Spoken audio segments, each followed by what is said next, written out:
আচ্ছা এই সেন্টেন্সটা দেখেন, যদি আমরা হচ্ছে কি পানিকে হচ্ছে ফ্রিজে রাখি, হ্যাঁ, তাহলে এটা কি হয়ে যাবে বলেন তো? It gets solid. এটা কি হয়ে যায়? শক্ত হয়ে যাবে বা বরফ হয়ে যাবে, তাই না? আচ্ছা এটা ছাড়া এর মাঝখানে কি কোনো কিছু হওয়ার পসিবিলিটি আছে কিনা বলেন? ফ্রিজে রাখলে এটা শক্ত হওয়া ছাড়া অন্য কোনো কিছু হওয়ার পসিবিলিটি আছে কিনা বলেন তো মাঝখানে?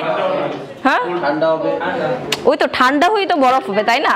এটা ছাড়া তো আর কোনো কিছু হওয়ার সম্ভাবনা নাই। নাকি মাঝখানে অন্য কিছু হইতে পারে? হতে পারে? হতে পারে না, অন্য কোনো কিছু নাই। তার মানে যদি এই কাজটা ঘটে তাহলে 100% কি হবে? এটাই হবে, এর বাইরে অন্য কিছু হবে না।